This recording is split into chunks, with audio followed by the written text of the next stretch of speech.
A number of experts have argued that one of the ways to ensure that more and more young Nigerians are engaged productively is through the use of technology to either start or scale various ideas and solutions. But one thing is clear, and for this to happen, a number of investments have to be made, and this must be spread across the country, not just Lagos or Abuja. Kingsley Eze, founder, Genesys Tech Hub based in Enugu, joins us to share his thoughts on ways startups across the country can be supported effectively. One must commend your effort in trying to ensure that the youths of the Southeast take advantage of technology. Why the Southeast? And why not the Southeast? Why not the Southeast? Yeah, I am a great benefactor of Lagos. Lagos is like a melting, pot. I kicked off my career in Lagos. Lagos has benefited me a lot. Now, the truth is that there are quite a number of young people who are unable to make it to Lagos. Now, if you're also looking at a nation, if you're also looking at what should be the best practice with respect to economic development, I'm not sure that the idea of concentrating all the effort in one locality, becomes the best way. Lagos is already oversaturated, So my view is that there should be some conscious effort to begin to develop, capacities in other towns, in other cities, in Nigeria, and that also becomes a very smart way of driving development, outside less developed areas. That is one. Now, the second thing is the direct response to your question, which is why Enugu. Enugu presents a lot of uniqueness.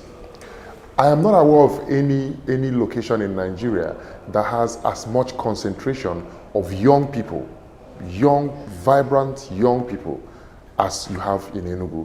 I think you have the highest number of tertiary institutions in Enugu and around Enugu more than you have in any other town I know of in Nigeria. So what does that give you? Access to huge pipeline of young talents. And of course, in this industry, in the business we do, it's a talent-driven industry. So the kind of talents or resources that are available in Enugu makes Enugu a very attractive destination. Okay, so I believe that's one of the reasons. But like I said before, I think there should be some deliberateness in encouraging developments of other cities, other towns outside Lagos. I believe that it's going to be a faster way of rolling out development across the nation versus what we have today. You mentioned the pool of talent. Now, would you say that the pool of talents, what they are being taught today, is commensurate with the growth and advances in technology? Definitely not. Definitely not. It's a big challenge. We all know today that the curriculum that are being used in our schools are very obsolete. I studied computer science and engineering, and it was up until my 40th, I was being taught Fortran and COBOL that I will never use, that I will never have anything to do with. Okay, and some other more contemporary, machine language that I needed at that time. It was a lot of personal effort that I had to put into, to begin to learn those languages. So there is a very significant mismatch between what the industry needs and what is being taught in schools, which is where we're coming. Part of what we do today is bridging that gap. Okay, our internship program is actually designed to equip young graduates or young graduates and undergraduates who are maybe in their final years, to equip them with the skills and trainings they need to have some professional relevance, in the industry. Infrastructure appears to be a major challenge in this part of the world. How are you dealing with that? You're very correct. It's there, but I think we're very lucky in Enugu. While infrastructure, fiber deployment is not as pervasive as you have it in Lagos, it's also beginning to pick up. A lot of thanks to the telcos, have quite a number of, very strong presence around here, and we have been, taking advantage of it. Now, but that also takes me back to your second question, okay, about why Enugu, why Ibadan, why Ilori, why Owerri, why Port Harcourt, okay? Now, if you don't have need for some of the infrastructure, particularly telecoms infrastructure, because the guy, remember, is a deregulated, industry. If you don't have need for it, the operators of the industry will have a hard time rolling out infrastructure. So there must be conscious efforts to encourage, the emergence of, active businesses in those what I may want to call secondary towns, for one of a better way to put it. Okay, because it's the emergence of those active businesses that will encourage the telcos, and other players in the infrastructure space to commit, their capital to, rolling out those infrastructure that the businesses will need. Okay, so this is a two-in-one question. How long has Genesys Tech Hub been in existence, and what kind of impact have you made so far in the city? Interestingly, Genesys has been in existence since the day Genesys started. Maybe that's why we chose the name Genesys. I mean, yeah, because at the time we actually started off as a software development company, as a software and technology advisory development company.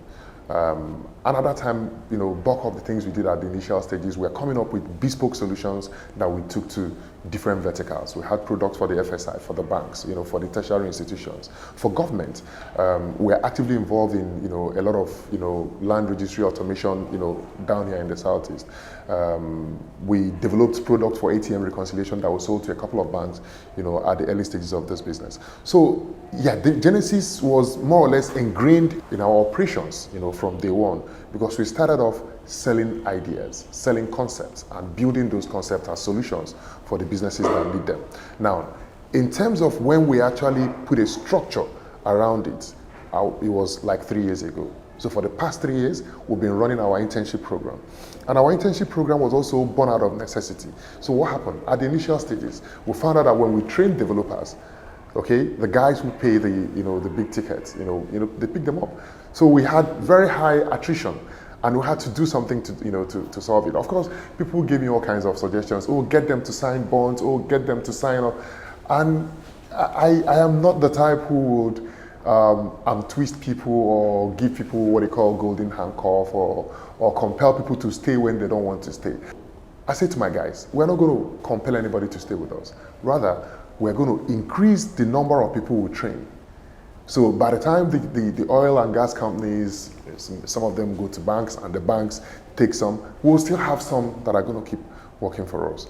And we started taking in more young people. Thank God for the relationship we have with the tertiary institutions around here. We instituted scholarship schemes in some of those tertiary institutions, and it gave us, direct access to the best brains in those, universities and polytechnics. And we started taking them in. And that's how the internship bit of the Genesys hub started. Having the right support structure and funding seems to be a challenge for startups. What are your views about that? I would say we've been very lucky, okay? Not because we have all the funds we need. And you're very correct, support structure is a problem, funding is a problem for startups. Now, but for us, we are lucky because, we started off with a team, a very small team with the right experience, the experiences of the guys I started off with actually cut across, consulting, consulting advisory, and business incubation. So already some guys in my team had the right knowledge that is needed for supporting young enterprises, for incubating young, enterprises. That's on one hand. On the other hand, we're also lucky in the sense that most of the initial products we went to the market with was received by the market. So we were never broke. We never got to that point where we felt any urgent or desperate need to get funding from people, and all that. So finally, looking to the future with your works with Genesys Tech Hub and all the other things you've done, where do you see the hub going, and what kind of impact do you think the hub will make in this part of the region? Yeah. So our vision is to become the leading early stage investor in startups. Now, in line with that, I see us redefining the economic landscape of this region. I see us being part of driving the emergence and the funding of a lot of young enterprises that in the next 5 to 10 years will begin to drive the real business activities happening in this region. I see us being part of, what we've started here is like a movement.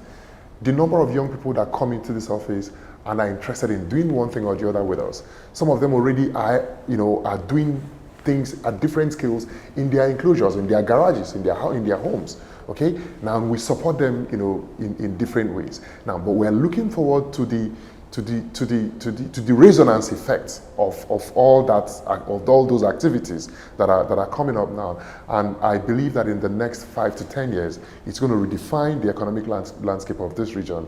And we would have been very happy at that time that we are the ones that championed this, movements. Kingsley, thank you for being on Tikal today. Thank you very much. Thank you. Thank you.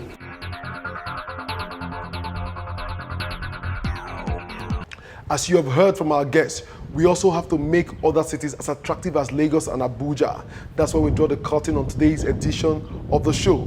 Please join us on social media, and don't forget, you can watch these and previous editions of the show on the channel's TV YouTube account or via my blog, cfatech.ng. For Tech Trends, I'm Chukwemeka Agbata.